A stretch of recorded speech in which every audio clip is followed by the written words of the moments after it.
Bone's trying to jump off the shelf. Okay. Hey y'all. So back from the video. This time we're going to talk about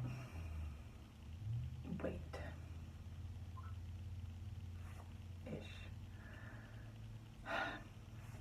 So growing up, it was a really, I was coming of age kind of right when heroin chic was coming into style, so it was transitioning from,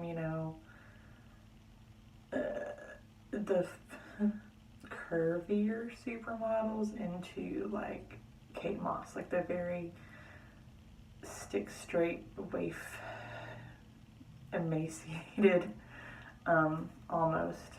And of course, most of the women who looked like that were that way because they were involved in, they either had eating disorders or were doing drugs or both. And of course, we could go into the reasons why, and that's a whole other video.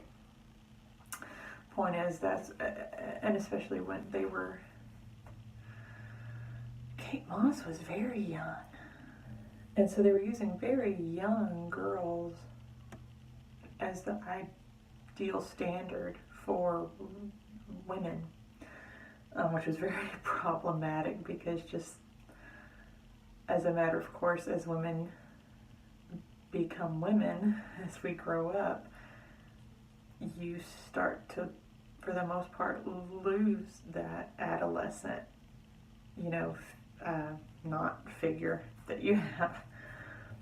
And so you have women trying to compete with like a size 00 teenager. Anyway, so people got in their head to chase a number, to diminish yourself as much as possible. You wanted to be the skinniest person, you wanted to wear the smallest jeans, you wanted to have the lowest number on the scale, the lowest waist size, and that's still to this day, you see that a lot where people, they do like the paper challenge where you can hold a piece of paper, or, if a boy can put his hands all the way around your waist, I'm like, that's so tiny, y'all. I don't think I'd do that to a 3-year-old, like that's, but whatever. And so, and then people started getting, people say like, oh, they would hear how thin someone is and they'd be like, oh, okay, a thin person at a small weight, I guess that they, in their head, felt that it correlated well. And so they just somehow people got this idea in their head of what a certain weight looked like on people. And through like all of my junior high and high school years, I was between 150 and 160. Wore like a size 11 to 13 in pants. I wore like a size 10 dress. So,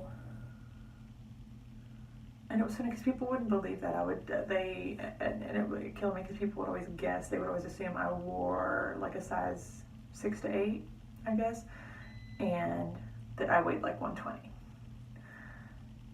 And I don't know why, they were like, wait, you can't be 150 pounds, you don't look that big. And I'm like, well, it's obviously not that big, I'm right here, and you think it's not big, so it's not, I don't feel big. But they would attach that feeling or that belief or that value to that number. All of a sudden that number's big, it's bad. You could 120, apparently good. 150, big and bad. Who knew? So they would, even when people, like family members would buy me clothes for the holidays, they would buy them much too small. And I'd be like, these are never gonna fit. Oh, I wear a much bigger size. No, they'll fit. You just need to try them on. And I'd come out, and I mean, they wouldn't even, button up. And they're like, you're just not putting them on right. I'm like, how do you not put, I was wearing pants just fine before this. There's nothing more there than there was 30 minutes ago. You're just mad that I'm big. And I would ask for their receipt, and I don't know if they thought maybe buying me smaller pants would make me want to diet. I remember getting ID cards, and you're supposed to put in like your weight and everything, and they would straight fill it in for me, like whoever was giving it to me, and it would say like 120, 130 pounds, and I was like, why? I weigh 150, and they're like, no, 150 is big, you look small, you do this. Why do we have such emotion attached to a number? So here's where I want to talk about, we need more women that are willing to talk about their weights in a manner that shows girls that there are lots of different ways for a number to look on a body, and there needs to be no,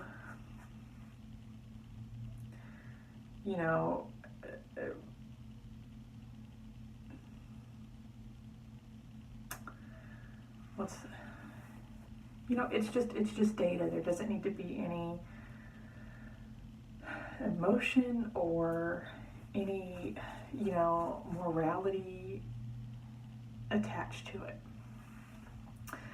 So let's talk about the first woman who really made me go like, whoa, when I was a kid. And that's Gabrielle Reese. And she's awesome for a lot of reasons, but now that she has kids, like, she's even more awesome to me. Girl, and it was funny because she's very tall and strong and sturdy. I remember when she was pregnant with her oldest, like, seeing her still work out, like how strong she was. And I remember, because I played volleyball, because who doesn't want to be Gabrielle Reese when they grow up? And I remember hearing her weight at the time, and I can't remember what it was now. And I remember my volleyball coach is freaking out. Oh, she's so big. I didn't think she was so big. She didn't look that big. How is she so big? I'm like, well, okay, first off, she's like 6 feet tall. She's an Amazon. She's like 6 feet tall, right? She's tall. And they freaked out. They're like, how can she jump that high, as big as she is? I'm like, you've seen basketball players, right? They weigh like more than her, and they you can get a vertical jump at that weight. But it was funny that even my coaches were like, she's so big. I didn't know she was so big. I'm like, well, obviously she moves it pretty well, so what the hell is the problem? I don't understand big. And it was always a very negative thing. And she was always like, no, y'all, this is just, I need to weigh this much to have muscle, I have to eat to have muscle to perform at this level.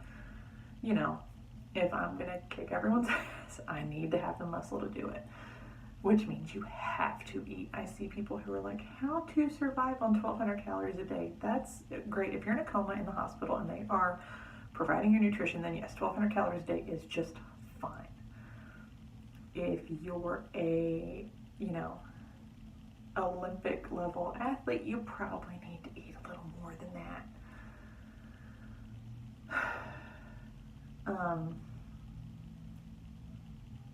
Her daughter,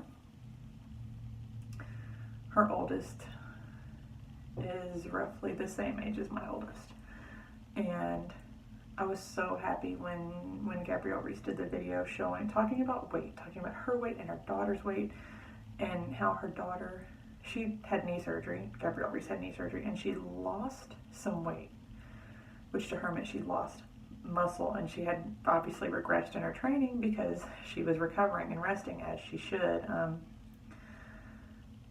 But I can only imagine how frustrating that is for her, because that's,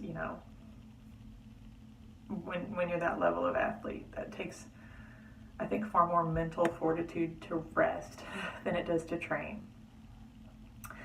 And her daughter actually weighed more than she did.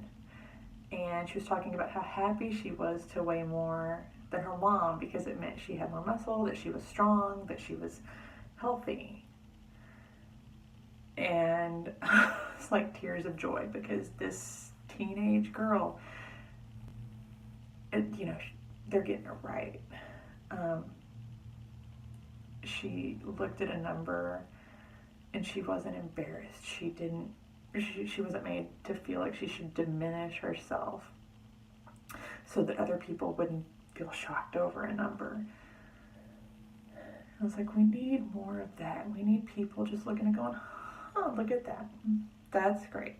And letting it go. No, you're so big. I didn't know you were so big. Just like, okay, there's a number. That's great. That's what it looks like on you. All right. Moving on.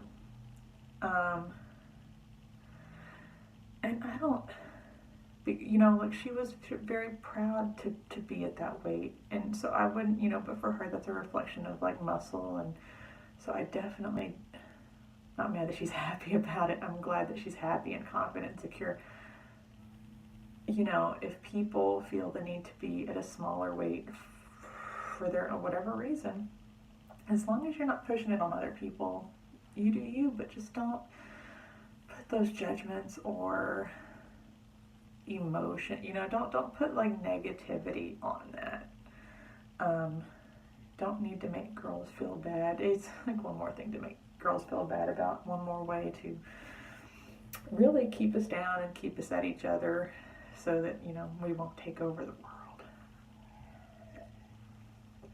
But yes, so I'll stop going on about how fabulous Gabrielle Reese is because I'm sure she already knows. But, you know, there are so many women out there that are, I mean, if the average woman is not even I'm like, not a size 0, not even a size 1 or a 3 or a 5, then we've got to stop perpetuating this specific waist size, jean size, weight as the ideal, and instead focus on,